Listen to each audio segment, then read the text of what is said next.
you sound super educated in, all this stuff, and it's just foreign to me. Which brands of saunas have you tried before? Because I mean, you definitely have this down. Like, I really like what you're saying. Bait them a little bit.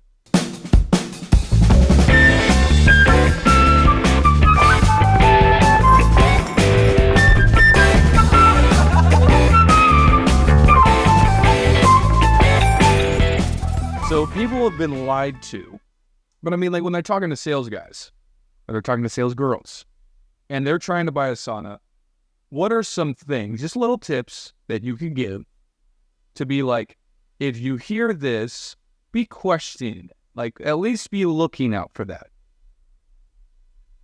Yeah, I mean, some of it's intentional, some of it's not intentional, right? We talked about that in another video. When it's not intentional, it's you have a job, you work at a call center fielding customer support requests for a sauna company. You went on Indeed and applied to this thing, get this job. Maybe you have an interest in health, maybe you don't. It's just a sales position. These are the types of people that you could sometimes be talking to. I'm not saying all of them. It's why we maintain the certified sauna list and try to give like a couple people to contact, either an email or a phone number. Say, hey, talk to this sales agent because they're pretty good. And they won't feed you a bunch of lines just to get you to buy something. But the parts where it's not intentional, the person that you're speaking to has only seat of the pants experience, only real world experience with 2 saunas in their life. The one at the gym and the one that they have at home. But the one that they have at home was given to them for free by the sauna company that they're employed by. Not that that's bad. They should give their people saunas. However, that's very limited experience. So if you're this person that works this job and you're educating me on a $5,000 purchase decision and you're trying to help me decide what's right for my needs, there's this invisible barrier that I don't know. And that is, you might know the lingo and you might speak the talk of XYZ brand and how that compares to yours and, the shortcomings of this and what you should look for in that and da-da-da. At the same time, you've never tried it. Like, everything that you're saying is hearsay based on either the people that you've trained or the feedback that you've gotten in the marketplace. Some of that can be valuable, some of it not, especially when it comes to like EMF or VOC testing.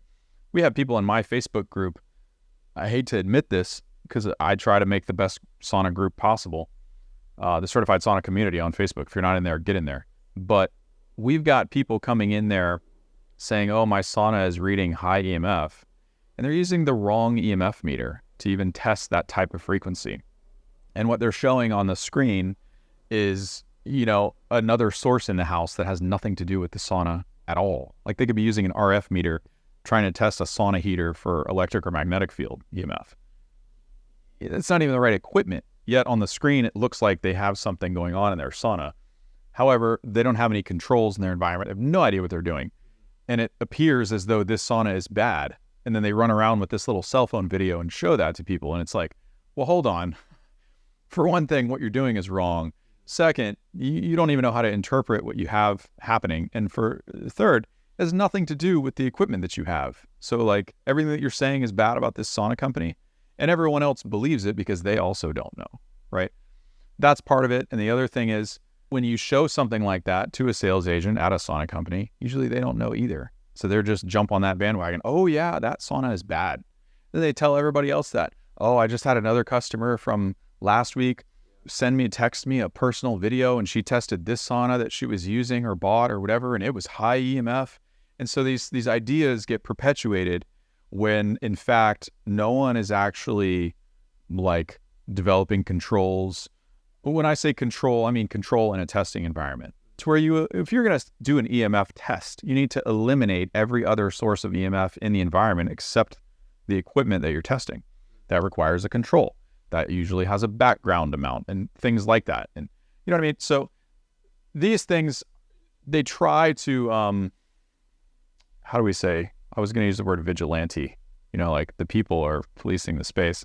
But really the worst perpetrators are the salespeople, because they'll do anything to get you to buy their stuff because that's how they make a living.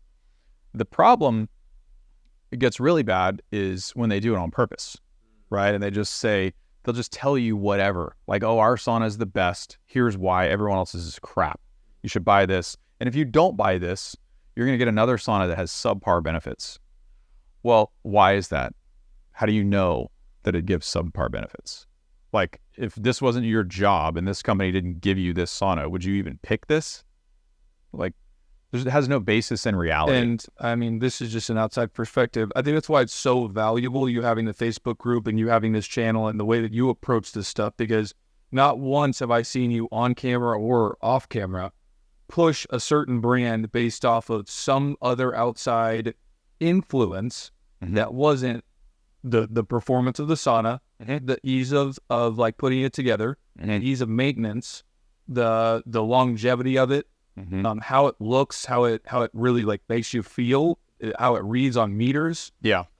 The fact is, at the end of the day, if you push something that was crap, people would quickly find out. And like, that is something that you have, I appreciate that you have done, because it shows me and other people, like, you didn't even sell my parents a sauna. I was like, my parents need a sauna. And you were like, nah, don't buy one for me. And like, literally right there, I was like, I like this guy, because the thing is that you had an opportunity to make money right there, and you chose to do the honest thing and not make the money, and just feel like there's easier options. It wasn't the right fit for their situation. So I try to break that down for everyone. It's not that, yeah, we have the certified sauna list, but that's just to give people a foundational baseline. Like, hey, if you're interested in this type of equipment, here's a baseline of 2 or 3 brands that we've tested, and not just tested once. It's over and over for years. And, you know, as a general rule, they all test great. They're safe for family and kids. You know, they meet all the criteria that I would be looking for myself.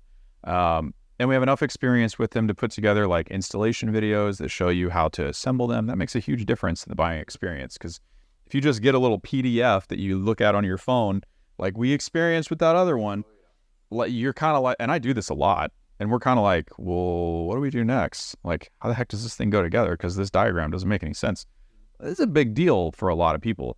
That will, aside from money, that will make or break them getting heat therapy in their house or not.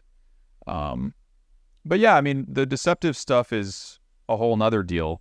People will say anything. They'll pull PubMed studies out of their hat and apply a basis of health benefit from a particular infrared wavelength to a product, and it's not even a match if you knew what you were looking at.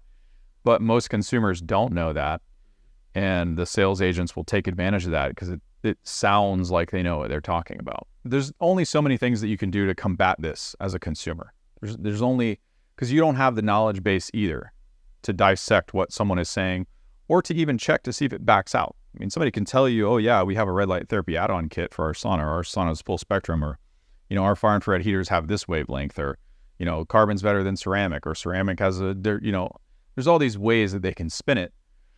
But if you don't have the ability to really decipher how that translates into a moot point for you, or, hey, this is actually something you should really pay attention to, because if you don't have this or you do have that, you know, it's going to make or break your experience. One of the things I thought of, and I've said this years ago in a different video, is that you could, I don't know if they'll be honest with you, but if you call the sauna company and you're talking to the sales agent, she starts telling you how much better their sauna is, you'd have to tiptoe around this. But if you were like, yeah, that's really interesting, I'm really glad that you brought that up. You know, I was thinking, you sound super educated in, you know, all this stuff, and it's just foreign to me. Which brands of saunas have you tried before to even, because I mean, you definitely have this down. Like, I really like what you're saying. Bait them a little bit, you know, because you have to do it in a nice way, or they'll just lie to you. They'll say, oh, I've tried everything, this is the best. Like, really? And you should have like a spidey sense, you know, if you can feel out people, and let them tell you. Some of them will say, oh, I tried, you know, a Sunlight at a trade show, or I was at this place and I tried a Clear Light, or I was at, you know, this place and I tried a Radiant Health sauna, or a Therasauna, or a Health Mate, or a, you know, I could name every brand there is. But it's, you know, let them tell you that, and then when they do, press them on it a little bit. Oh, that's interesting. So what did you not like about that, or what did you like about that brand? And why do you think this one that, don't say it like this, but why do you think this one that you're trying to sell me on right now is, you know, does this, or, you know, what really drew you to that? Why do you think it's better? You know, this is really valuable. Obviously, you have to maintain conversational. You can't get upset while you're still talking to them, or they'll just shut down. But what will happen is eventually you'll get to their knowledge base breaking point, which is, If they're going to be honest with you, they'll just say, I've never tried that before. I don't know. So, and what you want to do is you want to find out where the threshold is to, this person is educating me on a $5,000 purchase decision, but they really have no idea if this fits my situation exactly, because they themselves don't have experience with the equipment that I'm comparing. And so one thing that the Facebook group does is keeps us all accountable with that. And when I say all, I mean me also, and my certified sauna group, certified sauna list. And people might be saying, well, how is that? Because the people in the group don't really know more than you. You're right. They don't. There's a few of them that are super smart, way smarter than I am. That's not the point. It's an ongoing collection of data and people's experiences where we can look back 2 years before and say, okay, you can kind of spot the trend that XX company started treating people bad or didn't, honor warranty claims, or in some cases, they had a batch of saunas that caught on fire. I mean, this is a huge deal. You know what I mean? We have records of this. So part of now maintaining the certified sauna list, I mean, it gives you the ability to have a real-time reference of what people's experience is with dealing with the companies without you in the picture. And when I say you, I mean me or somebody from my team, or like an agent that I recommend that I know is being honest with them or whatever. And it's that feedback loop. That's what makes it so valuable. And that's something that I can't provide. I can do a good job, but I can't. People don't reach out and say stuff usually when they have a great experience. Sometimes, but a lot of times the only people who are really speaking up, because they get on with their lives, they love the product, they're just happy. Like, you might get a good testimonial, but they're not going to be like blowing up the internet to where you'd actually notice. So the Facebook group gives us real-time feedback of that. And I'm telling you all this because this is what happened a few months ago. Remember, I removed a company from the certified sauna list, a brand that I've recommended for years. And it's not because the product went, it's not because the product doesn't work anymore or they changed the equipment quality. It's because the customer service quality went downhill. We're getting so many complaints. And there was reports that were verified that they were taking customers for a ride on price, giving these people one price and these people another price, or telling them if they dealt with this, doctor, they could get the sauna, or they could do this. I can't remember, but it was something weird like that. And I was like, this is terrible. This is continuing to happen. They're not treating the people well. All we're dealing with is complaints. Now I'm dealing with this company's complaint after, like, on a weekly basis, after I alerted them of the problem. But if the overall experience for the customer is bad, and it's bad enough to where I have to deal with the customer service of the company after I've already alerted them of the problem and weeks have gone by and it's still happening, then that tells me, okay, management or whoever's in charge doesn't have the customer's best interest at heart. They're obviously not willing to fix this on their own. And you can tell by the energy of their response. Are they combative? Are they like, oh, shit, I'm so sorry. We got, Andy over here who's way out in left field, and he's been just trying to do everything he can to make extra sales. We got rid of him, or something like that. So when that feedback comes through and it continues, you're like, I mean, would I send my parents to them to buy a sauna? No. So when it gets to that point where you wouldn't even refer yourself, your family or friends or whatever, it's time for them to go. The problem with that is they hate it when I do that. And they will hound the crap out of me until I change. They'll try to get me to change what I say and do all this stuff. And hey, Matt, we really shouldn't be saying that. It was just one bad apple, or, we'll fix this, we'll do that. So it's like, it's very hard to operate in the gray area on that, because they make it resource intensive on me if they do a bad job with the customer, which they should just be cut immediately if people aren't having a good experience. And then how am I supposed to vet them a second time? Because they should have done the right thing the first time. So it's like, but we need more sauna options in the marketplace. The more choices for people, the better. It keeps everything competitive, keeps the prices lower. Not every sauna brand or model is the right fit for somebody, in a different situation. People have different requirements, yada, yada, yada. It's time for Zoom though. We're late, gotta go. So if there's something that you like from today's video, or you're looking for more resources, at certifiedsaunas.com on the homepage, there's recommended sauna resources. If you're looking for a brand, a size, a model, reviews, installation videos on how to put them together. We have step-by-step tutorials that show you how to receive a sauna, how to prep your house for it. We're trying to make it as easy as possible for you so you don't have to wade through 4 hours of YouTube video to find the exact thing that you're looking for. But A lot of times in these episodes, I'll mention sauna hats, sauna accessories, different types of electrolyte supplements. If you want to put an infrared sauna in a cold basement or unheated garage, there's accessories or additional supplemental heat that you can add to it. If you continue down, you'll find everything that you're looking for that we've mentioned today. In addition to CertifiedSaunas.com, you can go to the Facebook group, which is the Certified Sauna Community on Facebook. It's our sauna group. There's no hardcore pitching. There's thousands of members in there that offer really, really, really good advice. I learn from them every day. I'm also contributing and answering questions in there every day. In addition to that, you can go to the Amazon store. A lot of people have requested on where to buy sauna towels, sauna hats, different various supplements, minerals, electrolytes. Now we have all this in one place on various lists on this Amazon store. So you can go to this one link and everything will be right there for you. See you in the next video.